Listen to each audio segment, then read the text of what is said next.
o que escrevi aqui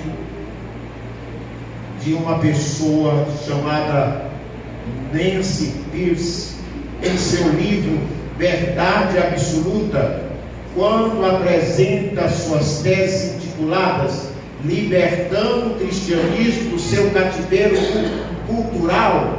Ela escreve: muitos de nós assimilamos a dicotomia religioso-secular, fato-valor, público-particular, restringindo a fé à esfera religiosa e adotando qualquer opinião que seja atual em seus círculos profissionais ou sociais.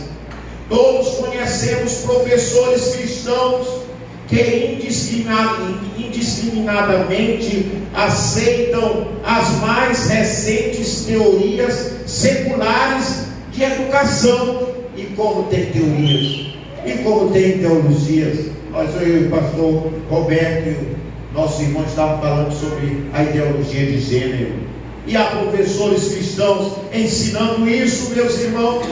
E diz ainda: homens de negócios cristãos que administram suas empresas com teorias de administração seculares aceitas, ministérios cristãos que espelham as técnicas de marketing do mundo, famílias cristãs em que os seus adolescentes assistem aos mesmos filmes e ouvem as mesmas músicas que os amigos não crentes. Ainda que sejam sinceros, eles absorvem por osmose. Esse significa processo físico em que a água se movimenta. Ele então absorve as opiniões sobre quase tudo da cultura atual. Ei, que perigo, meus irmãos, nossos filhos estão enfrentando. Queridos irmãos e amigos, se formos fiéis no processo da excelência ou da perfeição, essa fidelidade nos faz prosseguir de acordo com o nível da vida cristã nas múltiplas fases do entendimento, do sentimento e da convicção que temos em Jesus, conforme a revelação bíblica. Esse conhecimento da pessoa do Senhor e da sua graça nos fará prosperar, nos fará crescer, nos fará avançar, nos fará deixar as coisas que para trás ficam e avançar para conquistar aquilo para o que também fomos conquistados. Quando nos convertemos ao Senhor, o qual é a excelência da nossa vida, somos plantados e enxertados nele para andarmos numa vida perfeita e excelente. E a Bíblia diz assim: brilhe a vossa luz diante dos homens, para que vejam as vossas boas obras e glorifiquem o vosso Pai que está nos céus. Vede prudentemente como andais, não como necios, e sim como sábios, como diz Paulo lá em Efésios. Meus queridos irmãos, devemos reconhecer que na nossa peregrinação somos desafiados à busca cotidiana e paulatina da excelência até chegarmos lá no céu, onde viveremos a perfeição na sua plenitude, no seu absolutismo, junto ao nosso Senhor, que é perfeito e excelente para sempre. Que Ele nos abençoe. Amém. Você diz amém? É para eu dizer amém. Muito bem. O primeiro foi só um ensaio para você me surpreender, não foi? Muito obrigado, pastor.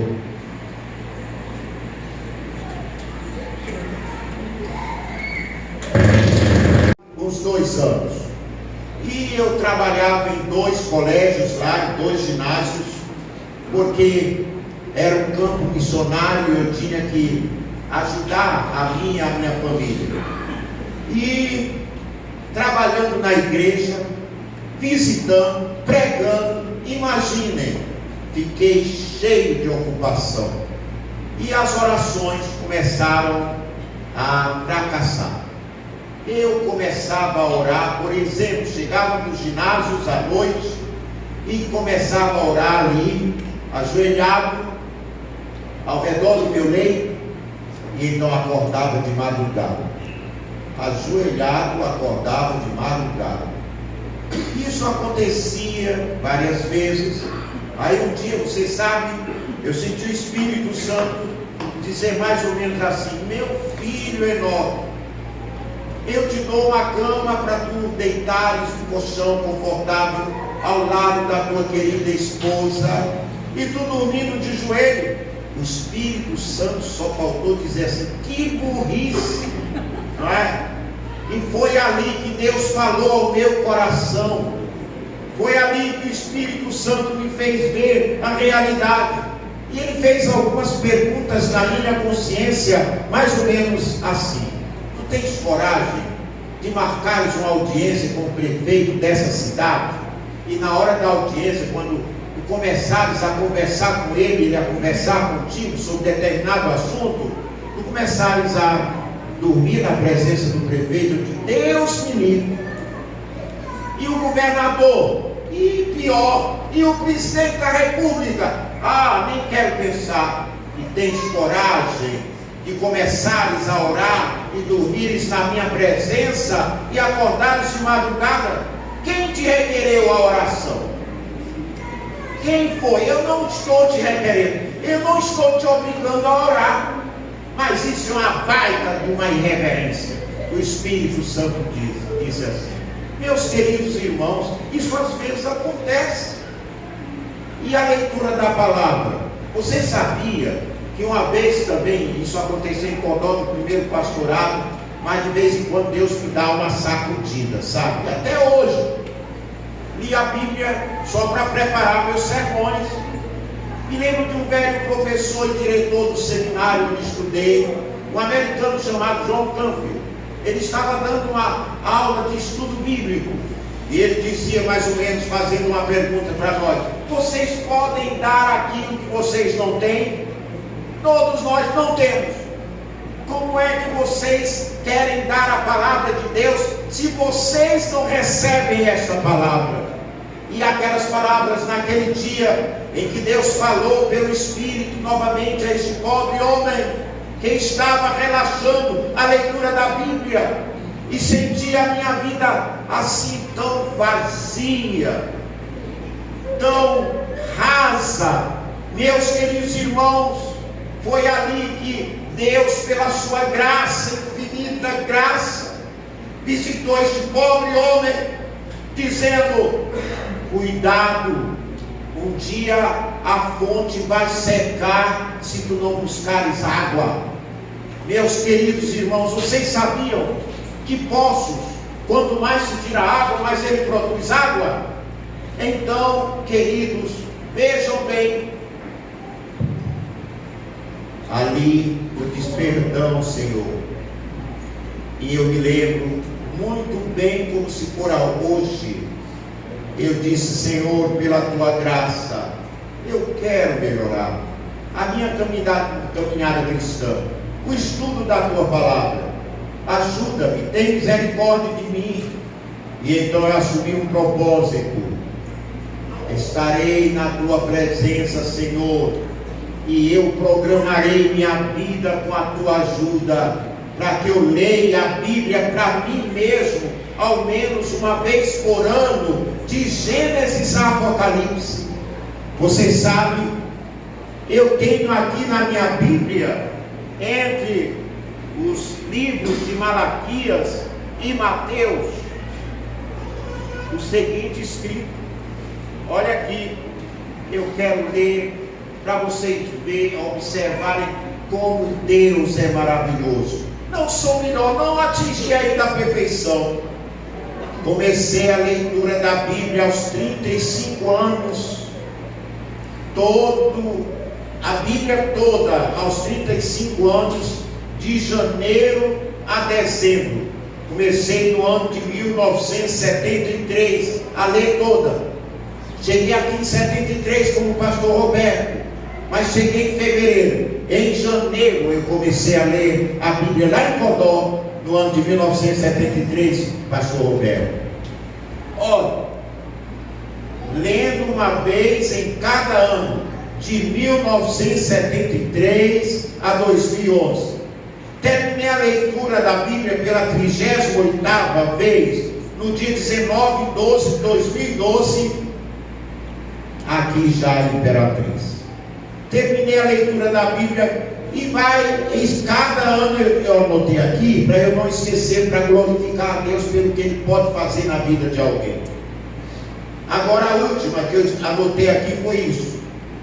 No dia 30/12/2017, li a palavra de Deus, terminando a sua leitura pela 43ª vez.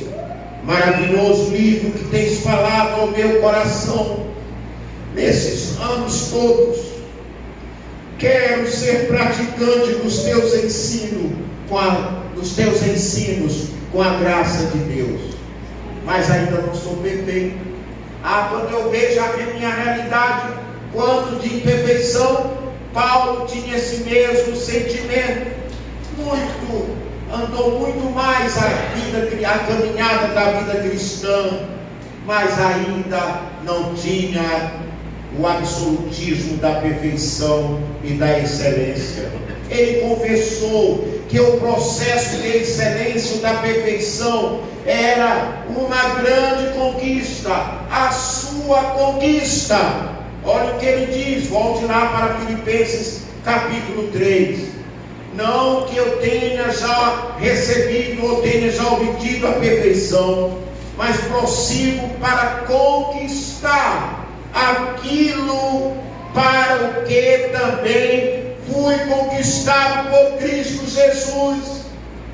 Muitos de nós paramos no tempo e no espaço quando ganhamos a salvação gratuita que Deus nos dá por meio de Jesus Cristo. Paramos e nada fazemos para progredirmos, meus irmãos, para conquistar essa excelência, essa perfeição. E Paulo tinha consciência de que Cristo conquistou, Cristo o chamou, Cristo o vocacionou, Cristo salvou para essa excelência, para essa perfeição. Ele diz aqui com tanta clareza, mas prossigo. Então a perfeição é um constante prosseguir, é um processo. Hoje eu devo ser mais perfeito e agir com mais excelência do que ontem. Amanhã eu devo prosseguir mais do que hoje. Quando eu estagno, quando eu paro, já deixei de entender que fui conquistado para esta perfeição. Meus queridos irmãos, para esta excelência. Conquistado para conquistar. Você já pensou o valor disso? Eu fui conquistado para conquistar. Eu fui liberto para ser instrumento de libertação. Eu fui abençoado para ser instrumento de bênção. Como Deus disse para Abraão: anda na minha presença e ser perfeito. Tu serás bênção para todas as famílias da terra. Imagine, esse é o segredo, meus irmãos. Devemos ver a nossa realidade. Segundo, o processo da excelência requer uma ação contínua. Olha o que diz aqui: irmãos, quanto a mim, não julgo haver alcançado a perfeição, mas uma coisa faço. O que é que ele fazia? Esquecendo-me das coisas que para trás ficam e avançando para as que diante de mim estão, eu prossigo para o alvo, para o prêmio da soberana vocação de Deus em Cristo Jesus, nosso Senhor. Então, é uma ação contínua. O que Paulo fazia nesse processo era esquecer as coisas que para trás ficavam, avançava para as que diante dele estavam e prosseguia. Você já pensou? Ontem eu ouvi uma mensagem de um pastor jovem, lá na igreja que nós temos na rua Pernambuco, nós denominamos de terceira igreja. Então ele falava sobre a fé perseverante, e ele dizia que essa fé contraria nossa realidade. Depois, essa fé contraria nossa possibilidade. E o terceiro ponto foi: essa fé contraria nossa natureza humana. E contraria a mente do passado. Você se lembra quando você não era crente ainda? Como era o seu passado?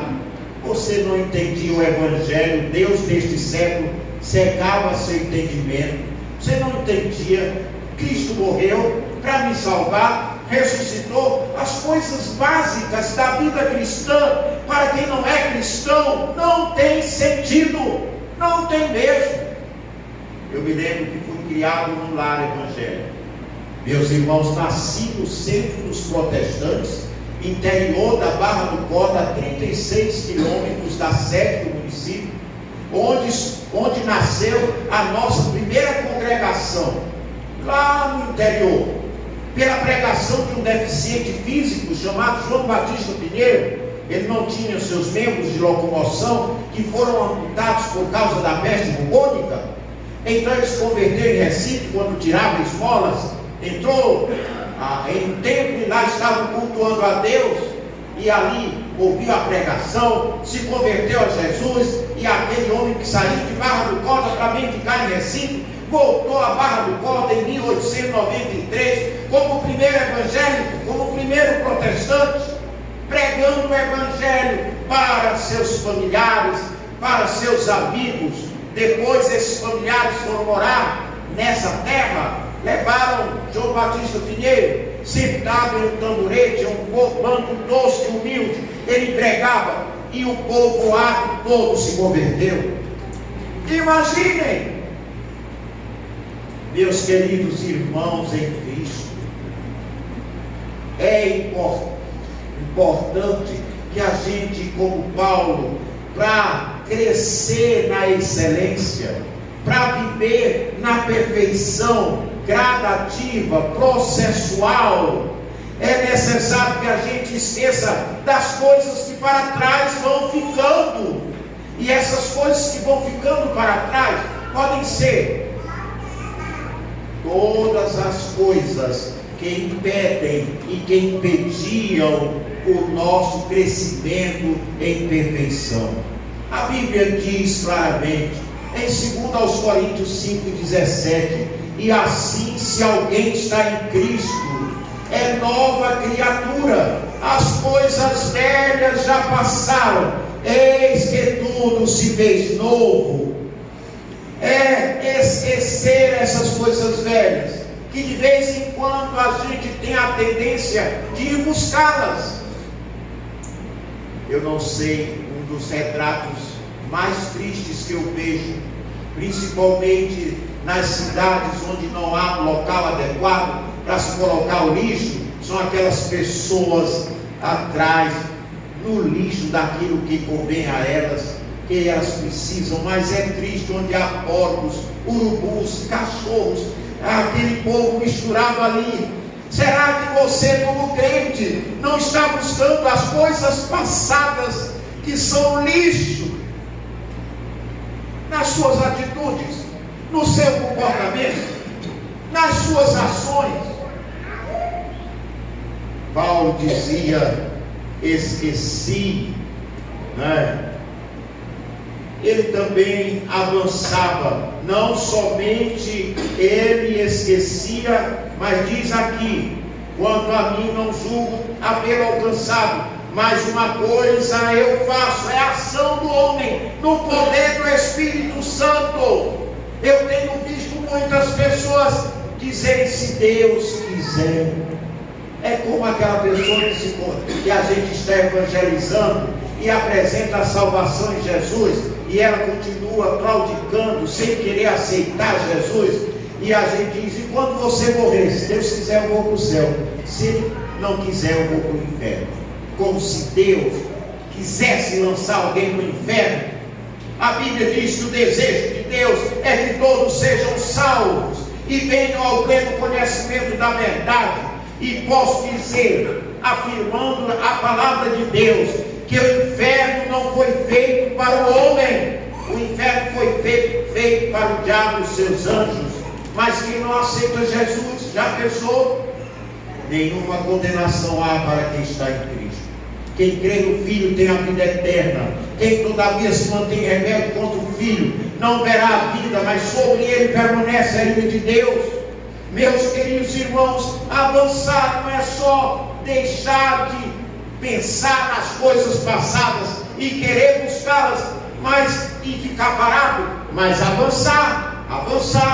Somos um grande exército, meus irmãos, e muitos estão na vanguarda. Precisamos avançar contra as trevas, precisamos avançar contra o mal, precisamos avançar contra nós mesmos, que às vezes somos um empecilho da perfeição. Avançar contra o mundo, avançar contra Satanás e prosseguir. Meus queridos irmãos, em terceiro lugar, eu vejo que a posição em Cristo é a garantia da excelência. A nossa posição em Cristo. Olha o que diz aqui.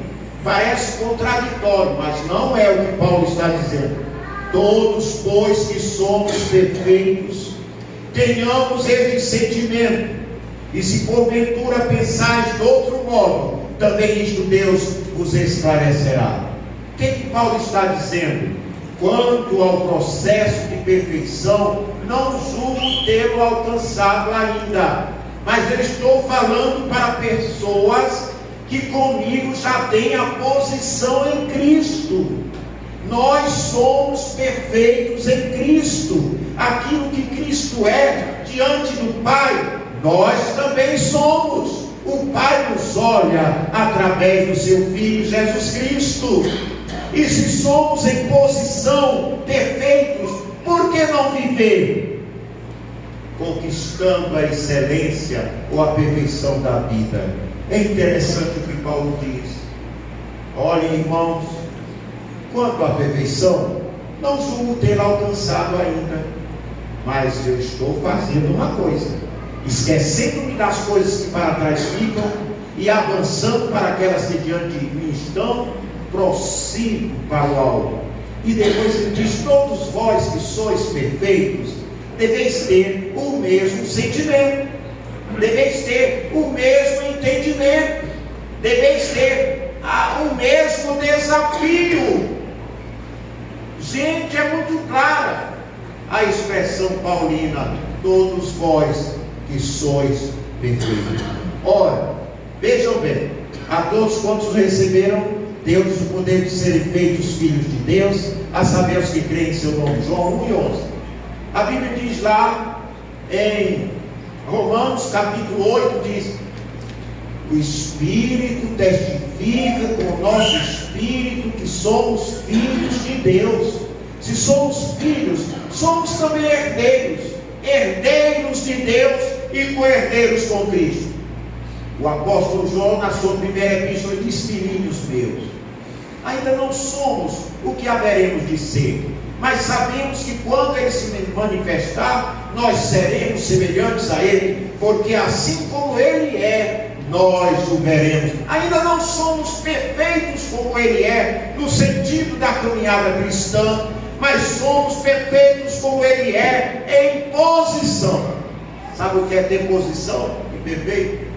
Conta-se que uma princesa, passeando nas áreas do palácio do seu pai, o rei, foi raptada, sequestrada por ciganos. Ela era bem pequena. Com isso não queremos de maneira nenhuma falar contra os ciganos. É só uma ilustração. Não entenderam? Ouçam bem. E então ela cresceu, foi crescendo entre os ciganos, mas ela sempre sonhava que aquele povo não era o povo dela. Sempre sonhava com o palácio real.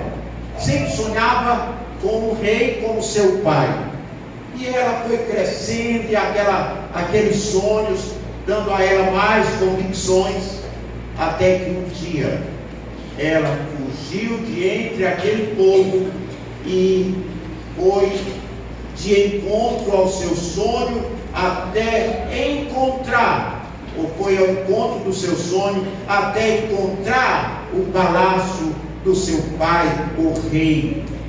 Isso é uma pequena ilustração para dizer que nós ainda somos imperfeitos. Em posição já temos o nosso Pai, o Rei dos Reis, o Senhor dos Senhores. Estamos vivendo num mundo em que a multidão enorme vem para cá e nós vamos para lá. Contrário à multidão em atitudes, em práticas, em tudo, meus irmãos. O cristão é um louco para o mundo. Mas eu quero dizer que a posição que eu tenho em Cristo me garante que eu estou dentro desse processo. Eu estou procurando me aperfeiçoar. Somente aqueles que têm a convicção de que Cristo é perfeito e nós nele somos perfeitos podem fazer essa caminhada. Se a gente não observar e não visualizar isso, não vamos crescer em perfeição. O andar de acordo com o que já temos obtido. Olhe, meu querido irmão, ou meus irmãos, todavia andemos de acordo com o que já alcançamos. Eu quero ilustrar, usando meus irmãos e a mim. Suponhamos que meus irmãos aí já galgaram de 10, da nota 10, já galgaram 5, o ponto 5, e eu galguei o ponto 2. Vejam bem, vocês devem andar conforme o 5 da sua nota no processo de perfeição, e eu vou andar de acordo com a nota 2. Eu vou tirando 2, vou para 3, vou para 4, você vai para 6, você vai para 7, você vai para 8, até chegarmos lá no céu, quando Jesus nos dará a nota 10, pela perfeição dele. E a perfeição absoluta só vai ser lá no céu, né, meu irmão Roberto? Só lá no céu. Meus queridos irmãos, cada um ande de acordo com o que já alcançou. Você já pensou a graça de Deus aqui? A misericórdia de Deus? Ele não pode, ele não cobra, ou ele não ensina, ele não diz que aquela pessoa que tem nota 1 no seu caminhar da perfeição, ele logo alcance nota 10. Não vai alcançar, nem os que têm nota vão alcançar aqui nesta terra. Meus queridos irmãos, eu desejo ler. Uma graça e a paz do Senhor Jesus, amém? Amém. As crianças estão com a oportunidade de passar linhas todas comportadas. E nós temos a oportunidade de glorificarmos a Deus, o nosso posicionamento, toda a nossa atenção. Hoje é uma noite muito especial. Eu gostaria de chamar o pastor Roberto aqui. Pastor, vem cá. Hoje nós temos o privilégio de um vaso muito especial estar nos visitando, nos dando a honra de podermos vê-lo sendo usado. Eu gostaria de passar esse privilégio de apresentar ao pastor Roberto.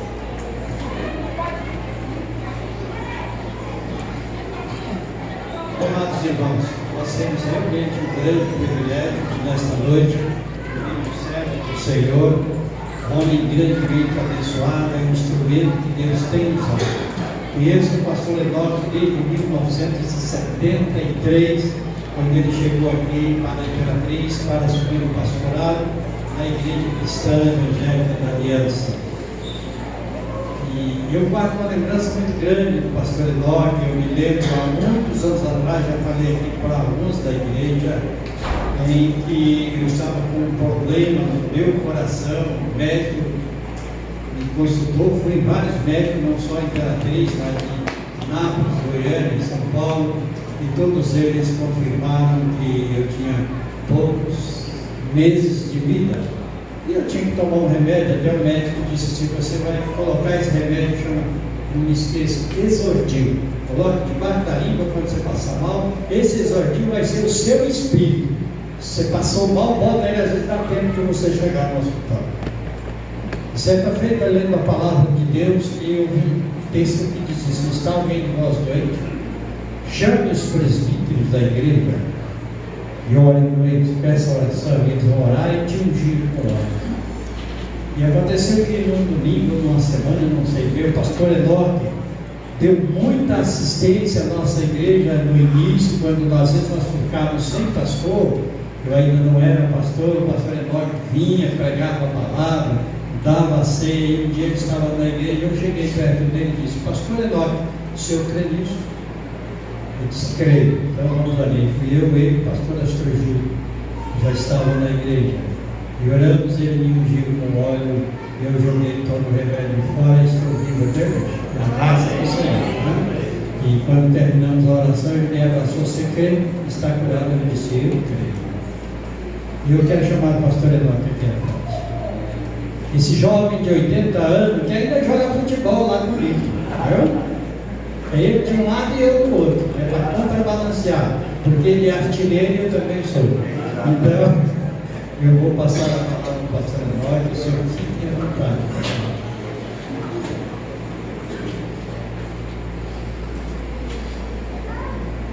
Graça e paz, da parte de Deus nosso Pai e do Senhor Jesus Cristo, queridos irmãos. Amém. É uma honra para mim e ao mesmo tempo, alegremente eu digo isso, estar aqui com meus queridos irmãos, revendo uns, conhecendo outros.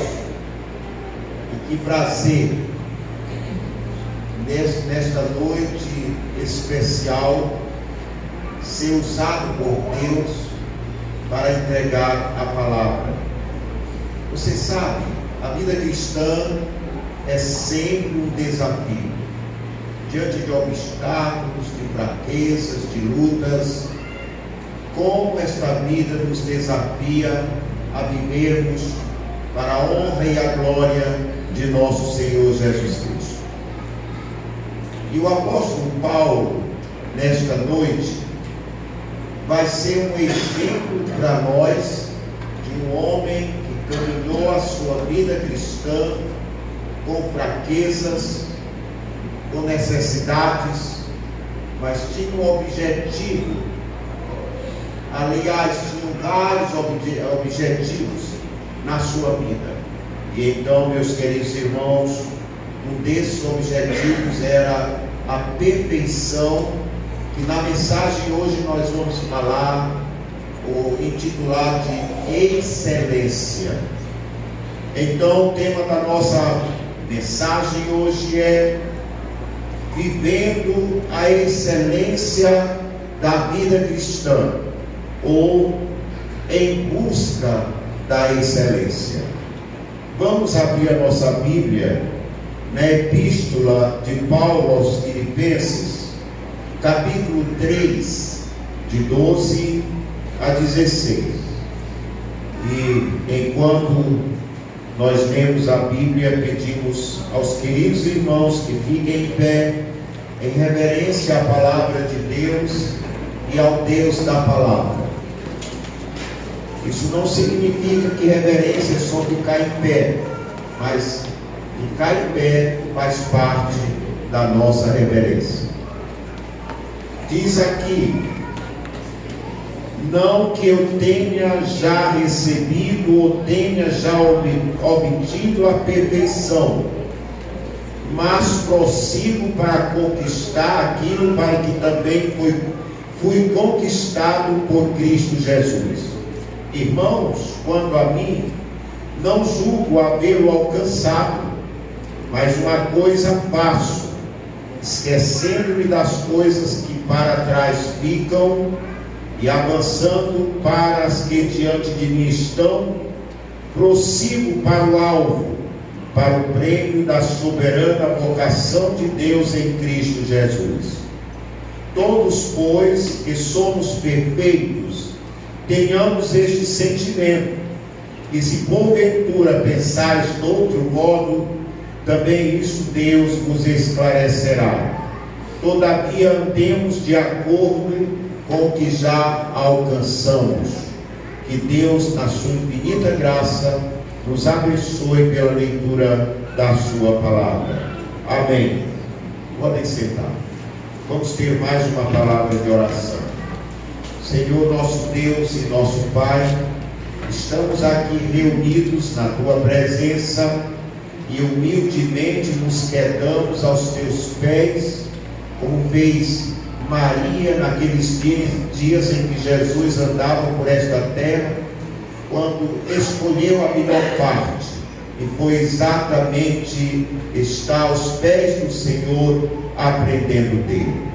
Queremos também aprender do Senhor, através da Tua palavra, por instrumentalidade do Espírito Santo, usando Paulo, e que sejamos desafiados também a viver a vida cristã na excelência, na perfeição projetada por Deus para todos nós que somos seus filhos, em nome de Jesus. Amém.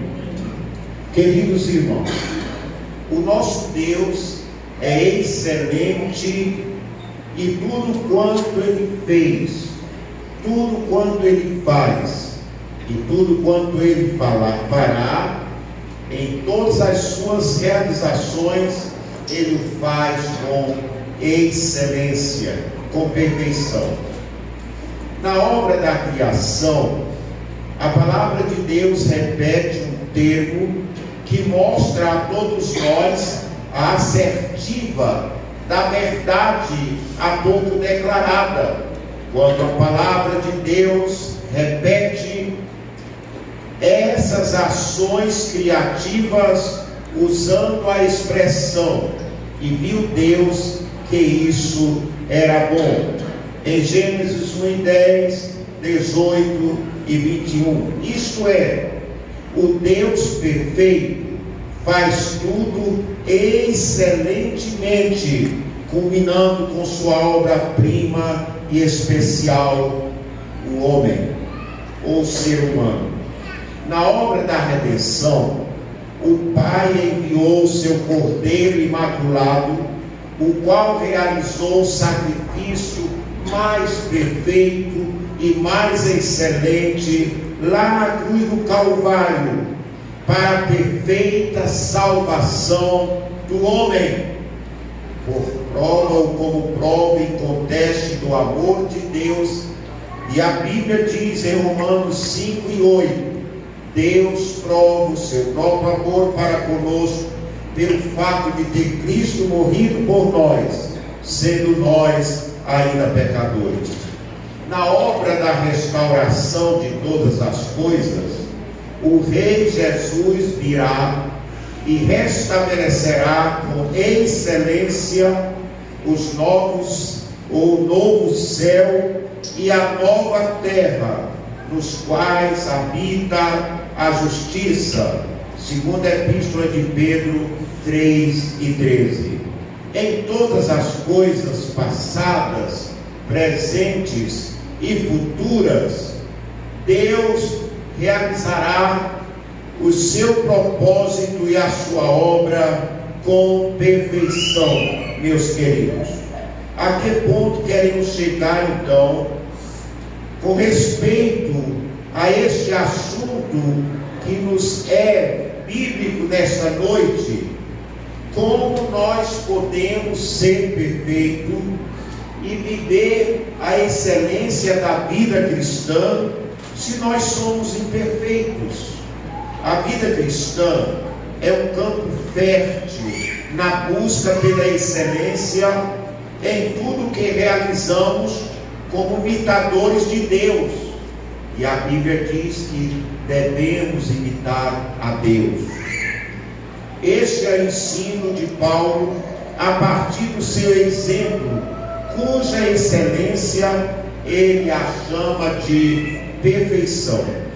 Na busca da excelência, devemos ouvir o Espírito Santo que fala a nós por intermédio de Paulo, quanto à realidade do seu alcance, quanto à convicção da sua conquista, quanto ao objetivo a ser tratado, e quanto à posição em Cristo, com a enorme possibilidade nele de sermos perfeitos. Diante da palavra de Deus, vamos refletir em 3 aspectos com respeito à excelência ou à perfeição. Primeiro aspecto, a realidade é que ainda não temos a excelência absoluta ou a perfeição absoluta. Segundo aspecto, o processo da excelência requer uma ação contínua, progressiva.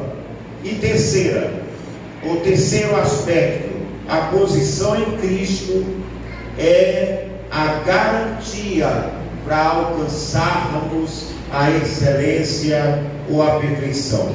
Vamos então fazer essa caminhada juntos, no mesmo desejo de que Deus seja glorificado através do nosso entendimento quanto à palavra e através do desafio que todos nós, diante da palavra, teremos nesta noite, que é vivendo a excelência da vida cristã.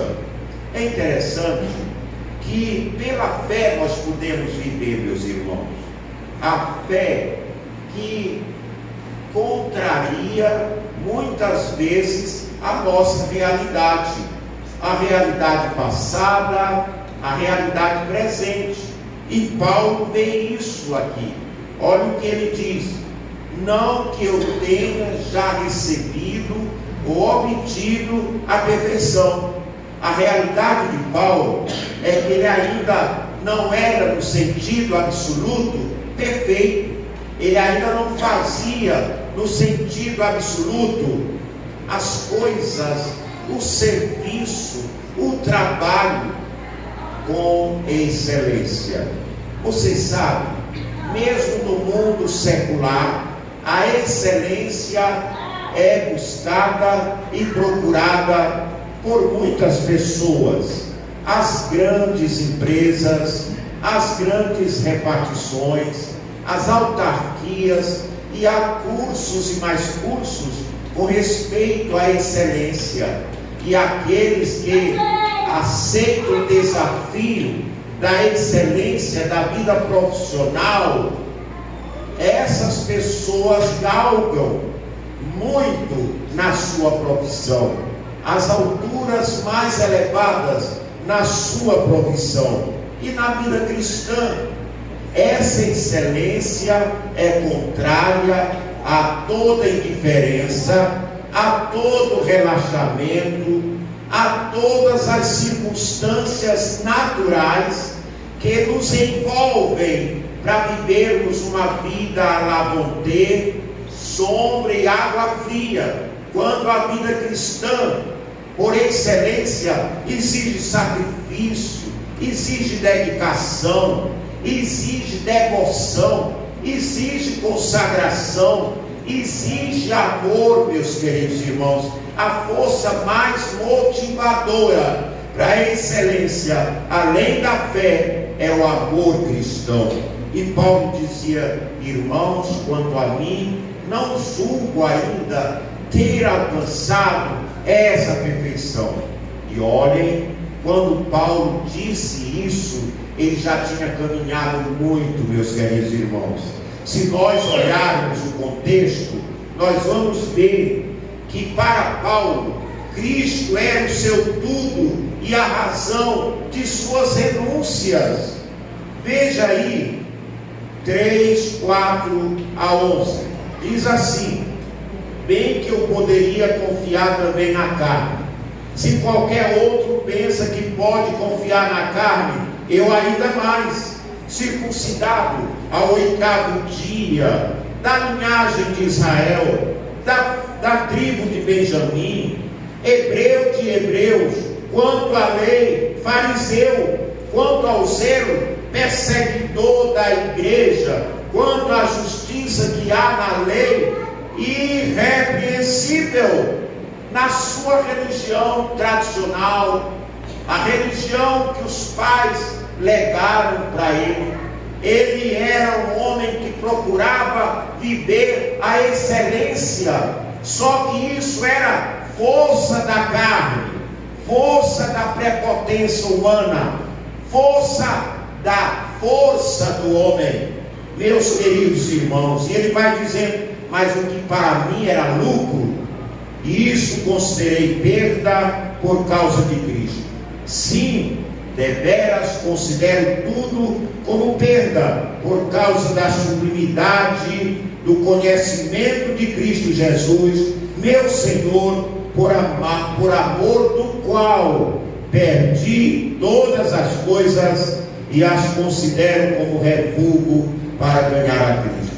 Imaginem que homem extraordinário, e diante do que ele declarou aqui, certamente ele quis, quando disse não alcancei ainda essa perfeição, mostrar aos irmãos que ele não era mais perfeito do que ninguém na sua carne, porque era judeu, porque era hebreu, porque era fariseu, porque era perseguidor da igreja, pelo zelo extraordinário que tinha. Não, para que ninguém pensasse dele mais do que convinha pensar. Meus queridos irmãos, a realidade de todos nós que aqui estamos é esta. Quando falamos de excelência, se alguém puder me ajudar um pouquinho d'água, eu aceito. Natural. Creio que ele, quando refletiu, apesar de ter renunciado tudo por Cristo, e talvez esse seleto auditório, nesse aspecto, está dividido. Uns têm renunciado tudo por Cristo, mas outros continuam apegados às coisas, às vezes por zelo, às vezes por amor às coisas, principalmente as vantagens do mundo material em que nós vivemos, principalmente as vantagens de uma religiosidade que temos. Meus queridos irmãos, Paulo renunciou, e é interessante, como dizia eu, Cristo era o seu tudo e a razão de suas renúncias. Obrigado.